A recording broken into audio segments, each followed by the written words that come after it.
जय जगन्नाथ बंधुगण। आज टॉपिक है डिफॉरेस्टेशन इन तेलंगाना। आपण माने जानथिबे मयूर मानकर चित्कार, हरिण मानकर बिना पानी रे मृत्यु। माने खाली तेलंगाना नो भारतर प्रत्येक स्टेट प्रकृति की शेष करी से गोटे बड़ बिल्डिंग बांधिकी से काच फिटिंग करते से डेभलप कह जाए। 10टा देश बुली आज्ञा 10टा देश बुली किंतु सब देश रे गोटे जिनस किमिति की चिपको मूवमेंट माने गछ किमिति रुइबा। प्रत्येक देश उज्बेकिस्तान बहुत करीब देश सेटा को भी जाइछि। गछ को से माने बहुत भल पाती। गछ को हानिबा गोटे बड़ क्राइम किंतु आम भारत रे मनीष को तो कंट्रोल करदेला गवर्नमेंट किंतु निजे गवर्नमेंट निजे स्वार्थ पाई बोली कि 400 एकर जंगल काटिया को पछया को माने पछुंचा देउनी तेलंगाना सरकार। खाली तेलंगाना नुह बहुत जगह रे किछि दिन तले दिल्ली रे हितला किछि दिन प्रत्येक भारत रे प्रकृति नष्ट करिया को सरकार पछुनांती।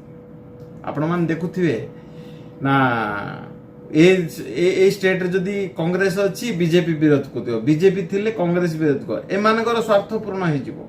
ए माने क्रोर ऑफ मनी इनकम करिवे केवल पॉलिटिशियन निजर फायदा पाई बोली कि ए सब प्रकृति को नष्ट करछि। फॉरेन रो सिना कॉपी कर दोछि बिल्डिंग आक करियार किंतु फॉरेन रे बिल्डिंग सहित प्रकृति भी सेते भलो पाउचंदी। गोटे गछ अछि जदी सेडी से टाइप बिल्डिंग बांधुछि माने गछटा सेमती थिबो किंतु घर एक्सीलेंट हेतिबो सेमिति ह्यूर्स रे बनाउछि।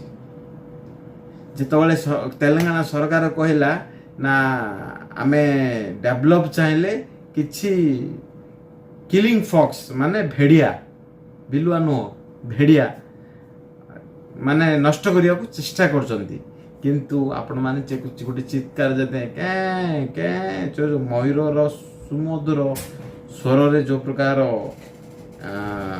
कांदना सुबुजुला सेटा को आपण कोन कहबे। खाली Telangana no save nature, save trees, save forest.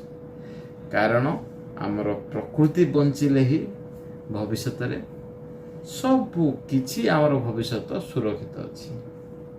नहले एमिति स्वार्थ हासिल करिक जाउथुओ निज जीवन को खणारे पकेयार माने होछि एटा।